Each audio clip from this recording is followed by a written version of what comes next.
Selamat datang di Loba Park.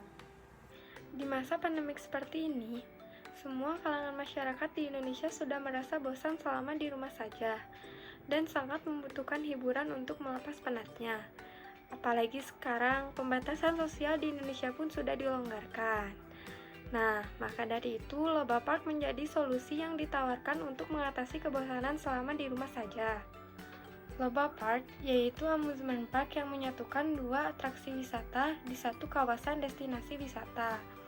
Nah, Loba Park itu sendiri menyatukan atraksi wisata buatan dan atraksi wisata budaya. Loba Park itu sendiri memiliki luas 30 hektar area yang berada di pusat kota Bandung yang lokasinya sangat strategis untuk dikunjungi para pengunjung.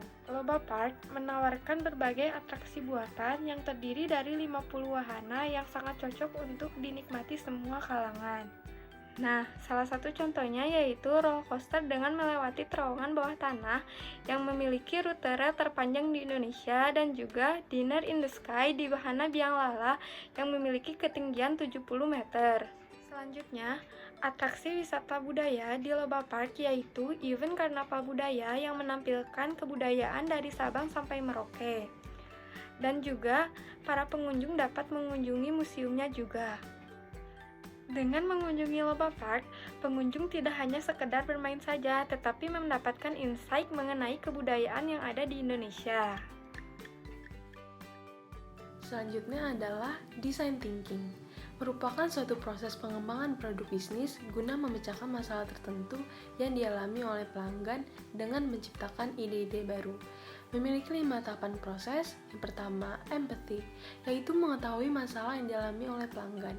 Tahapan yang kedua yaitu define, yang merumuskan apa yang sudah didapat pada tahapan sebelumnya. Dari hasil kuesioner yang kami bagikan, didapatkan bahwa sebagian banyak responden tidak pernah berkunjung ke theme park di Indonesia memiliki konsep bermain dan belajar, tetapi hanya mendapatkan kesan yang menyenangkan saja. Lalu pengunjung mendapatkan hambatan atau permasalahan waktu tempuh di dalam destinasi yang ia kunjungi. Tahapan selanjutnya yaitu ideate, membuat konsep ide baru yang dapat memecahkan masalah konsumen serta merealisasikan keinginan dan kebutuhan mereka. Lalu mengimplementasikan dan mengembangkan konsep ide baru yang telah dipikirkan dengan tahapan prototype seperti penginapan berbentuk hotel di kawasan Loba Park yang all-in dengan tiket, pentas seni budaya dari Sabang sampai Merauke, karnival kuliner khas Indonesia, free pass bagi 17 orang pertama yang memakai baju budaya Indonesia setiap 17 Agustus. Lalu dilanjutkan dengan tahapan terakhir yaitu tes, yang dimana pelaksanaan akan dilakukan pada hari-hari tertentu atau hari-hari penting bagi Indonesia. Setelah melakukan tahapan uji coba, pengelola akan mempelajari masalah-masalah yang ada dan keberhasilan-keberhasilan yang diperoleh pada Loba Park. Lalu inovasi akan disempurnakan dan disesuaikan dengan kebutuhan pengunjung saat mengunjungi Loba Park. Dengan itu, agar Loba Park berjalan dengan baik, kami membuat startup vision dengan pengunjung dari remaja hingga family yang mengetahui info dari sosial media dan iklan TV dengan membutuhkan hiburan serta edukasi, mendapatkan sejarah kebudayaan Indonesia dan mendapatkan ketenangan bersama kerabat terdekat Anda. Bisnis tipe ini adalah theme park yang utamanya memberikan wawasan dan kebahagiaan, memiliki 3 unggulan yang berbeda dari theme park lainnya, yaitu memiliki wahana roller coaster terpanjang, romantic dinner in the sky, dan karnaval kebudayaan Indonesia. Maka dari itu, Loba Park merupakan theme park terbesar dan terlengkap di Indonesia. Tim kami yaitu Arya sebagai CEO, April sebagai manajer, Heidi sebagai Human Resources dan Finansial, dan saya sendiri sebagai marketing. Kami berempat sepakat untuk bekerja sama dengan pihak asuransi dari Allianz, Bank BCA atau Visa, dan The Joyride sebagai amusement parks dan attraction. Biaya yang kami keluarkan sekitar 500 miliar rupiah untuk pembangunan wahana, dan sponsor dari The Joyride sendiri kurang lebih 1 miliar.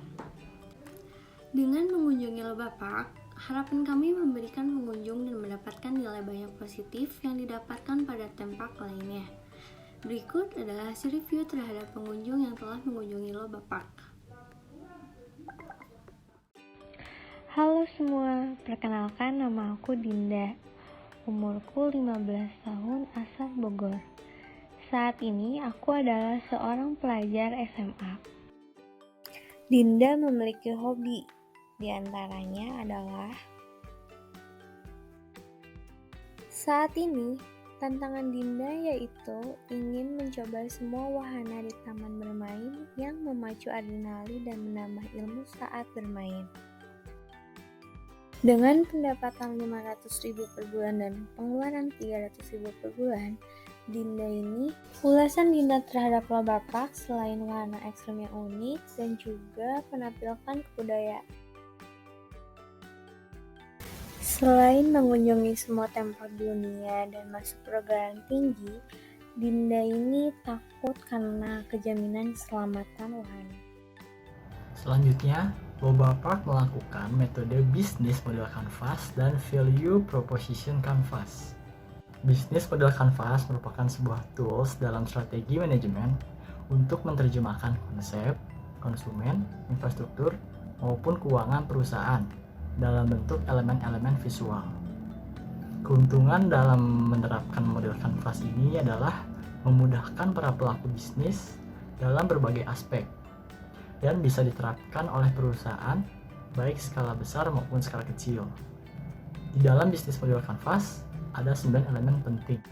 Ke-9 elemen tersebut terdiri dari yang pertama, value proposition, yang kedua, customer segment, yang ketiga, customer relationship, yang keempat, channel, yang kelima, key activities, yang keenam, key resource, yang ketujuh, key partners, 8, cost structure, dan yang terakhir, revenue streams.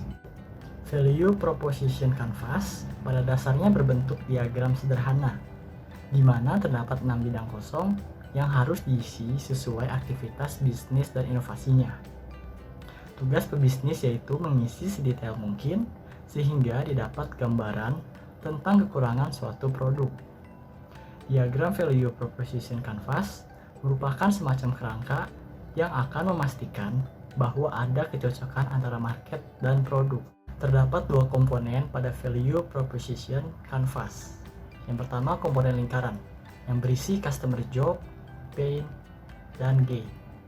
Yang kedua, komponen persegi yang berisi product and service, pain reliever, dan gain creator.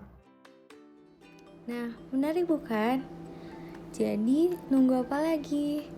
Kami tunggu kedatangan Anda bersama keluarga dan teman kerabat Anda. Yuk, buruan datang. Terima kasih.